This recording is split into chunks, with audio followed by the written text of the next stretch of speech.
Hi, I'm Beth Boho, and I am doing my very first episode of Tarot and the Tea.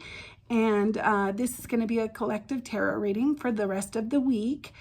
This is a very emotionally charged week. We just had Good Friday on Friday, as well as the full pink moon, which brought up a lot of emotions for a lot of people, and things that we need to let go of, things that we need to reorganize and change so that they fit us better in the future.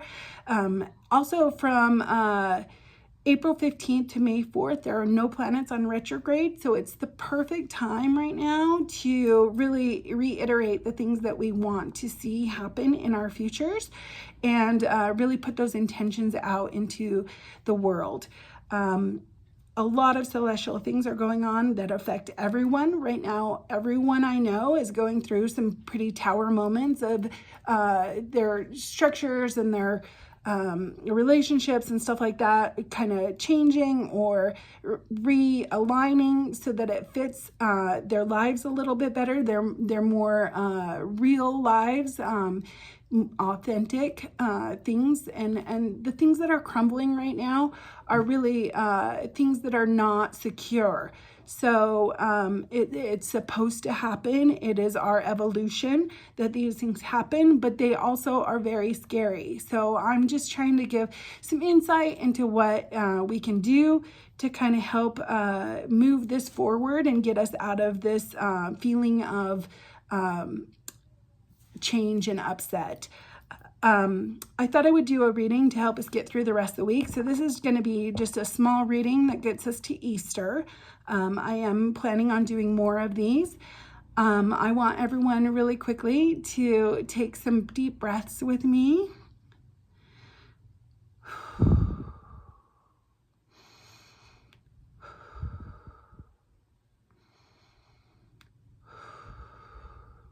We're just going to let Spirit in. Thank you, Spirit, for your guidance today. I actually am going to start with my favorite deck. This is the Stephanie Poonman Law deck. She's an artist that I just love, and I've done made copies of some of her work just because I love it so much, as well as bought some of the things that she has done. So I'm going to pull here 4 cards for the collective to help us get through this week.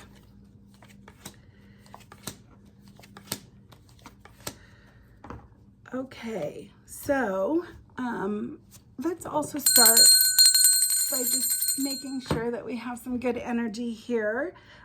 These are some good cards. We have the Ace of Cups, which I think is new beginnings, which is perfect for this, new emotional beginnings. A lot of times, new relationships or a restructuring of the relationships that we already have. But really, it's about new beginnings and new opportunities to do the things that we love, as well as be more authentic to ourselves and love what we are doing and what we are after. And this is just the beginning for a lot of people. The Queen of Swords is next, and that one is about really knowing your truth, as well as cutting through some of the illusions that are around us.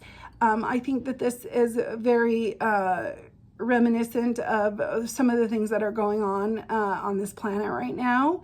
It's letting us see the structures that we have built and reorganizing them so that they fit what we want a little bit more.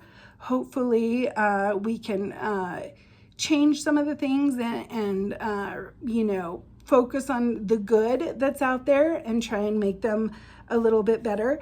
We do have the Ace of Swords next, and that's upside down. Again, this is about finding truth. I think that this is going to continue. This is what this is saying, is right now we don't have the whole picture. And I think that as some of these institutions and so forth crumble, we'll see a better picture of what is really going on. So I think that that really is helpful in knowing what needs to stay and what needs to be changed and what needs to move forward from that. We also have the King of Swords, which I think is a great card for just trying to decide for yourself what you want your life to be about. Who are you? What are you doing to make your life more authentic? You know, this is a thinking card, so it's really about taking the time to observe your feelings and your thoughts and make some decisions on how you want to move forward with your life.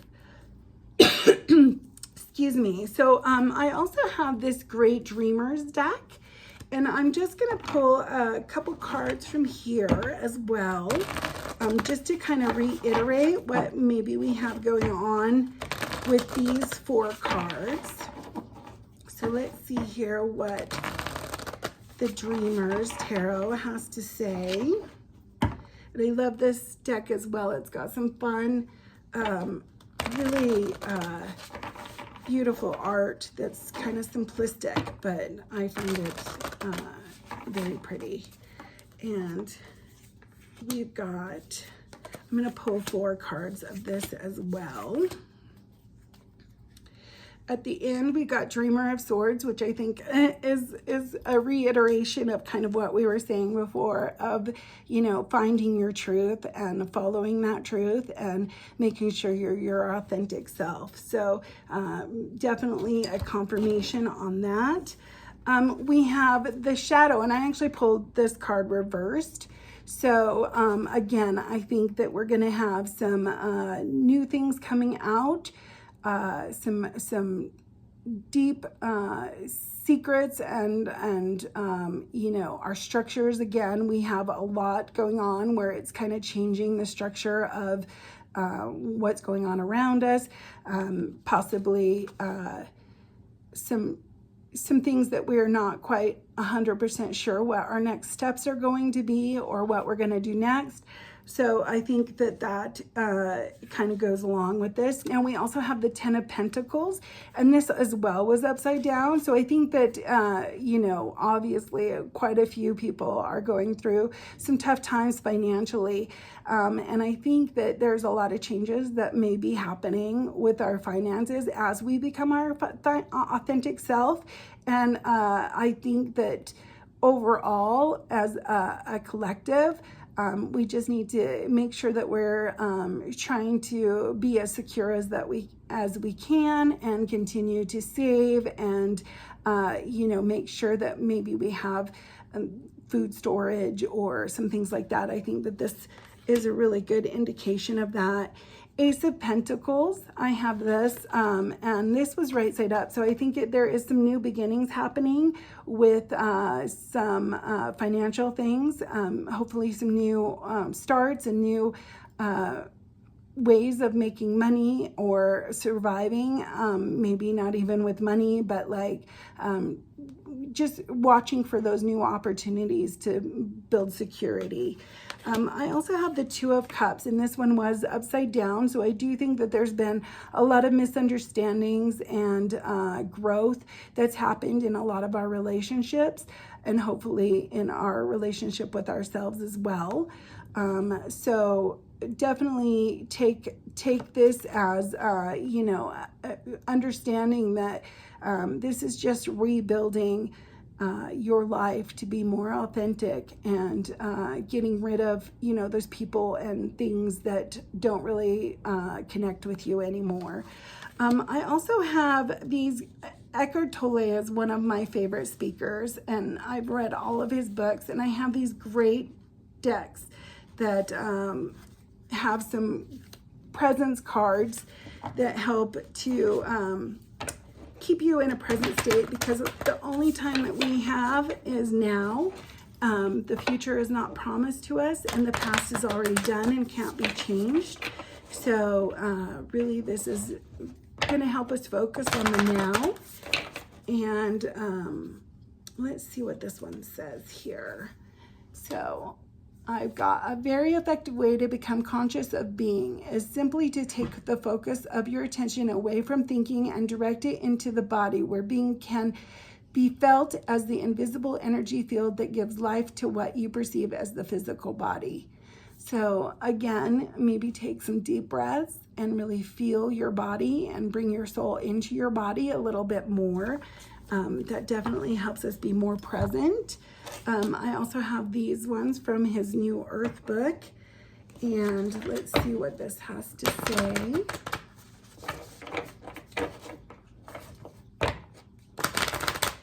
Now, the difference between tarot cards and oracle cards, which is what these are, tarot cards pretty much are the same with every deck that you have. They have the same meanings and the same major key points that each card has. Sometimes they have some different names for them, but really they are basically the same. So you can learn how to read them. You can get different decks, and each of them are kind of going to give you the same thing, or at least the same ideas that come with those cards. Now this one says, there are 3 words that convey the secret of the art of living, the secret of all success and happiness, one with life. So beautiful message here. And I hope that this reading helped you to move through the week, and I'm hoping I can do more of these. And if you have any things that you want to know, I do readings for people one-on-one. I can do them on Zoom, or I can do them in person. I also teach classes at Newgate Mall in For the Love Of. I teach art classes as well as tarot classes. So if you're interested in that, definitely message me and we can work that out. I also can do it in your home as well. So I would love to, teach your friends and close loved ones how to read tarot, as well as do a reading for them as well. So they're fun parties, and I definitely would love to do that for you. Now I'm just going to end this. Thank you for joining me, and let's help each other through these changing times. And thank you, Spirit, for your wisdom and guidance. I love you all so much. Thank you for joining me on my first tarot and the tea. And hopefully you have got some personal insight from these cards. And thank you for joining me.